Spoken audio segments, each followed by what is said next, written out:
guys, welcome back to my channel. My name is Hello Chica89, aka Sarah A, and you are watching my Geek Parade. So this video is about my review and reaction to Dragon Ball Super Broly. I actually just got back from seeing it again, as you can see. I was trying to figure out what shirt to wear today. Anyway, I saw it for the second time. I saw it on opening night, which was crazy, which was amazing. So I have pretty much 3 points that I want to bring to your attention. So I'll just say, well, before I do that, as a Dragon Ball fan, I personally, there's a place in my heart for the first 3 Dragon Ball movies. Those are Dead Zone, The World's Strongest, and The Tree of Might. I initially was not a fan of Dragon Ball Z. How can that be? I started watching during the Namek saga, and of course that was a very long, drawn out saga, and I was just not interested. I'm like, I don't think no, never mind.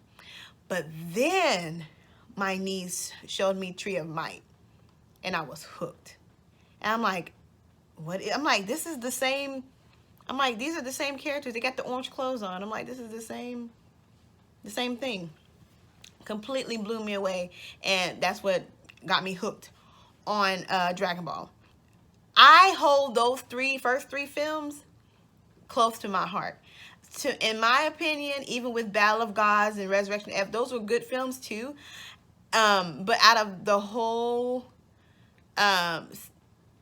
movie series, those 3 are the epitome of film when it comes to Dragon Ball film. Like, those 3 movies are perfect. Let me tell you, I do not like Broly. The initial old school Toei animation Broly, don't like him. I thought that was the worst addition to the series. Like, I was so glad he was not, that Broly was not canon. Do I own those movies? You bet. But to me, he was like one of the worst written characters I'd ever seen. I'm like, this is dumb. Like, I don't like Broly. He was like number 0 on my whole list of Dragon Ball characters, okay? So when I saw that Toriyama was recreating Broly and rewriting Broly, I was like, huh, okay. We'll see what, we'll see what that's like. Saw the trailers and everything. I'm like, okay, this looks cool. But now that I've seen the film, all I can say is that I've been blown away. And like I've always said, that there's no Dragon Ball film that can hold a candle to those first 3 movies. I'm putting Dragon Ball Super Broly in that category with the first 3 movies. Okay, so the first thing that I want to talk about is the animation. So I was blown away by the animation. Like, there were some points during this movie that I cried because of how beautiful the animation was. The transition, the movements, they used more frames than usual. The line work, like I looked and like some of the line work was just so, I loved it. It was just so detailed and everything. I'm just like, wow. And of course, I'm a big fan of 2D animation. Like, that is still my favorite medium of animation, no matter what comes out. And so when I saw the trailers, I was just like, oh my gosh, yes, this looks like this looks like Dragon Ball. This looks like the first season of Z. They had the round faces, they had the round chins, they had, Bulma's eyes are like ginormous. Like, I was so excited. And so I was like, oh my gosh, this is gonna be great. Please let the story be wonderful. But this animation is just, it blew my mind. It was just so fluid, so smooth. Like, it was just sick. And I mean, yeah, there's some moments, especially during the fights where you see the CGI, and there's a certain scene where Vegeta and Goku are back to back and they're about to blow off their Gallic Gun and Kamehameha, and it looks like a scene out of Fighters. And I'm like, okay. But the scenes happen so fast that you can barely tell that it was there. You know, unlike in Resurrection F, and it's like, okay, so when's this CGI part gonna pass? Because like this is like too much y'all got going. Y'all didn't blend this well. So yeah, animation top notch. The storyline was solid. I loved how, you know, of course I figured that they would start with the history of the Saiyans, and they would talk about what was going on prior to the whole story and everything, and about King Vegeta and how Frieza came to take over and stuff like that. And I really was worried, you know, from the trailer, because, you know, it made it seem like Vegeta and Goku were the same age. I'm like, that can't be right. Like, please don't. I know things change, you know, in this movie, but please don't change that. But then that's cleared up on screen. It literally says, you know, from Vegeta being a baby to Goku being a baby is like 5 years later. Thank you. So that was like, breath of fresh air for me. But I know that's something minor, but it was like, But even the transitions between scenes were pretty fluid. And I know some, you know, I heard a couple people say in the theater, oh, they're talking too much. But you needed that to flesh out some of the characters, you know, and you needed that the story needed to be built up to really show what was going on, because, you know, we have a character who you either have never seen in action before, or was in he was in a series of films that there wasn't much character development from him, except, you know, he's real strong. So there was a lot of build up to what was supposed to happen towards the middle and the end of the movie. So there had to be a lot of talking in to catch you up, especially for non-fans, or people who are just not familiar with the story of Broly and of the Saiyans. So I thought it was good, though. You know, I loved how they made allusions to the past and like past villains and fights very briefly. You know, they didn't have to do too much you know, talking. It was just like very like flashes and stuff like that. And I really like that. I really appreciate that, because it's like, please don't just rehash. Like, that's the worst thing you can do for a series that's as old as Dragon Ball. It's just like keep having to retell the story over and over and over. Like, there's a whole series, OVAs and stuff that you can watch to get all the information. What I did not like, it seems like a few places, it seemed like it was rushed in a few places. So the transition between, oh, here's 5 years later, we have Bardock, and we're not given a chance to really get to know Bardock. I know this movie's not about Bardock, but we're not really given a chance to know much about him. Versus like in the old OVA, where you see, okay, he's this ruthless squad leader, and, you know, they just do their thing, and they're tough and rough, and Frieza's scared of them. Versus, okay, here he is now in ship. We know this is Goku's dad. He's here, and all of a sudden he just thinks, oh wait, I think Frieza's calling Frieza's calling us here to kill us all. And it's like, wait, what? I mean, could he have thought maybe that Frieza was gonna kill him? Sure. But like in the old OVA, he's cursed by one of the aliens to see the future. And so he literally sees Frieza destroying planet Vegeta. He sees that his son is going to face Frieza one day. You know, so he sees all this going on. He knows it's going to happen, and he's trying to build a resistance and get help, but no one believes him.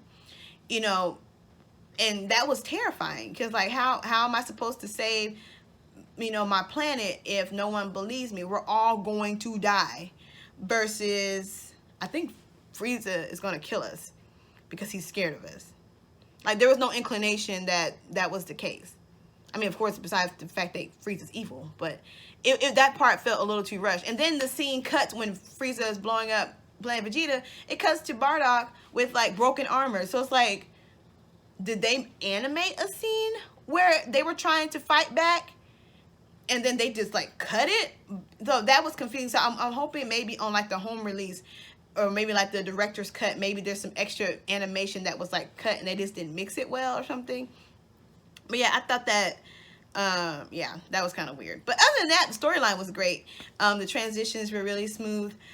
And of course, the ending. I'm so happy that they saved Broly. You know, I'm so glad that they saved Broly because, you know, we were given a totally different view of the Saiyans. You know, if you watch very early Z, it's, oh, they're all ruthless, ruthless, ruthless. And so in my mind, it's like there are no good Saiyans. But then, of course, through Minus and through this film, we see that, okay, there were some Saiyans that were pure-hearted or who just did not like to fight or just did not have that in them to do that, you know, to be ruthless. And it just shows, you know, how the Saiyans are different. Like we just get to know more about the Saiyans versus what we were told by other people. So that's another thing too. When you look at, you know, the illusions and the backgrounds that were given in Z, these were told by King Kai and other people, you know, from their point of view. But now this story, you know, we're watching what actually happened and how things actually went down and who was actually there. So that's why I really appreciated them going more in depth and everything like that. Characters. Okay, so we have our established characters. We've got Goku, we've got Vegeta, Bulma, King Vegeta, Bardock, Frieza, Paragus, you know, and so you already know how they are. If you've ever watched any series or movie, you already know these characters. You know Whis, you know Beerus, no big deal. And so that wasn't really like, there wasn't a need to like build those characters up really, or like to flesh them out anymore, because we already know about them. We know what ticks them off. We know their backstories. There's no need to bring all that up.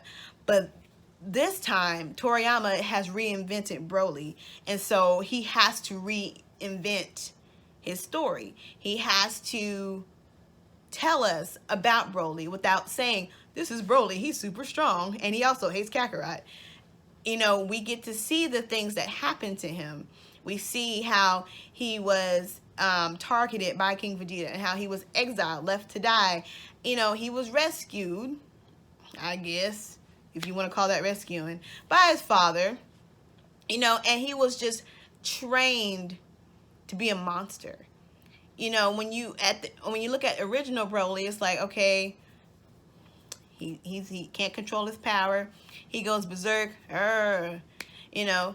But this Broly, you actually get to see why he's the way he is.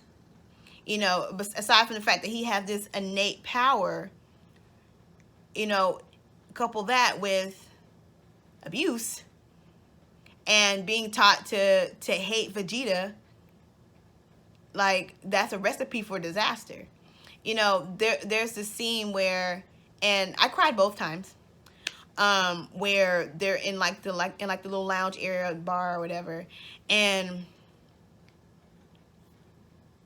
Broly is trying to defend Chile. I think I said that wrong. I'm not sure. He's trying to defend Chile from like this gross guy or whatever, and he starts fighting the guy, and Paragus is like, you know, stand down, Broly, and he won't stand down because he's like, this is not right. And his dad shocks him. Broly wears a shock collar, and it's not like in the original where it was just kind of like, you know, kind of like it keeps him like, this is like true like shock treatment. He's been shocking this child. Well, he's not a child no more, but he's been shocking this man his whole life, and that scene made me cry. And then for him to just like not care, and like how he tells Broly, shut up, Broly, you're not talking, we're here to eat, not, you know, not to talk, shut up. And he's just so abusive towards him. And to see Chile and Lyman, am I saying that right, take care of Broly and like see his kindness, because at this point, if you don't know Broly, if you just see him fight, you're automatically gonna think he's the villain. He's not a villain, he's a victim. And it just really hurt my heart. It really did. So I was so glad that at the end of the movie, that Chile made the wish to save him. Because in my head, I'm like, okay, this scene, this end of this movie could go one of two ways. Either it ends in a tie, or Goku's gonna kill Broly, or Gogeta's gonna kill Broly. And I'm like, I don't want that to happen. I want him to be okay. And so for that to happen, him to be saved and to be moved out of danger, I'm like, okay, that's exactly what I want to happen for Broly. I don't want him to die. You know, in the other movies, he came back twice, and then they kept killing him. And I'm like, he doesn't need to be killed. He needs some help. And so he just, yeah, Bar Broly. We don't talk about Bar Broly. Anyway, but to see that he was given a chance to redeem himself, and he was given a chance to, not even like redeem himself, but a chance to live a life. You know, Chile and Lyman, like, took him under their wing. Like, somebody cared about him. Because, you know, Frieza just using him. He just want he want to kill he wants to kill Goku, you know, and Vegeta. And then Paragus was using him as a pawn in his, you know, in his revenge scheme. And so to see that these people who pretty just met him were taking care of him and wanted him to be safe, that really warmed my heart. And I'm just like, I'm so glad Broly is safe. And then I love the ending where, you know, where Goku goes and finds Broly on his old planet, and he brings him supplies and everything, and you know, he's talking to him like a normal person, you know, and he's like, yeah, you know, we can like hang out and we can like train together, and I can teach you some stuff if you're up for it, you know how Goku's like very like, you know, positive and everything, and then when they ask his name, and he's like, oh, my name's Goku, but you can call me Kakarot. You know, when he said that, to me, that was like him like signifying that he's like accepted like his Saiyan heritage, and he's like, okay, we're both Saiyans, you know, so we're on the same team. It's gonna be good, you know, we're in, and we can do great things together, you know. So that really warmed my heart. I liked how it ended. I know some people were like, I didn't like the ending. Why did they have to move, bro? I wanted to, you know, but I wanted Broly to be safe. And I'm so glad he is now safe. And so now it's like, okay, this opens the doors for even, and now that, especially now he's canon, this opens the door for bigger and better things for Broly. For him, you know, helping out, you know, in fights and being friends and stuff like that. Him just being safe and not being under his father's rule anymore, or anybody else's rule. He can be himself and have a life. And that's just all I wanted for Broly. So now Broly has moved from 0 to like my top 5. I love him now. I love Broly. He's precious. Like, you know, he was raised as this feral child, and was, you know, his only friend was this monster named that he named Ba. And that's another thing too. I loved how Broly, you know, you could see that he had a soul. Like, he, you know, he was friends with this monster. That was his only friend, and his dad hated it, and so he made the monster angry by shooting off his ear. And so from then on, he was never the same. And to me, that having that little anecdote there, it's kind of like, it's like a juxtaposition to like Broly himself. So like they were kind of like the same. Like they were both, okay, they're both powerful. Ba, the monster, and Broly, they're both powerful. And like Broly could have been raised better, but then here's Paragus with the common denominator. You know, he made Broly the way he is, and then he made Ba the way he is by shooting his ear off. Because like Broly said, he was like, Ba was never the same. And so he keeps Ba's ear tied around his waist. That's that fur thing. He keeps it tied around his waist, he said, to remember the time when they were friends. And so it's just like, wow. Like that, my Kokoro.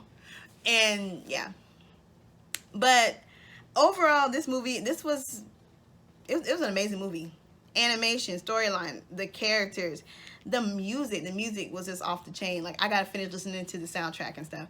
But like, I'm definitely giving this film a 10 out of 10. Like, okay, yeah, a couple flaws here and there, but it's a 10 out of 10. Like, it's that good. I really highly recommend that you go see it. even if you're a non-Dragon Ball fan, you know, even if you just like anime, or maybe, or even if you just watch Super, go see this film. It's very, very well done. And I would say that for sure, like the dub outdid themselves. I love Sonny Strait as Bardock, like I always have. And so, and of course, he knocked it out of the park this time. Everybody knocked it out of the park. It was just a great film, and I might go see it again, to be honest. Like, I just kind of feel that way. I don't know. I may go see it again. I don't know. Yeah, go see Dragon Ball Super Broly. Go see it. Tell your mama, tell your daddy. Y'all all go. Everybody, the whole family go. Even take your dog. Like, it's that good. So until next time, thank you for watching. Make sure you hit like, make sure you share this video, and make sure you hit subscribe so that you're aware of my next update.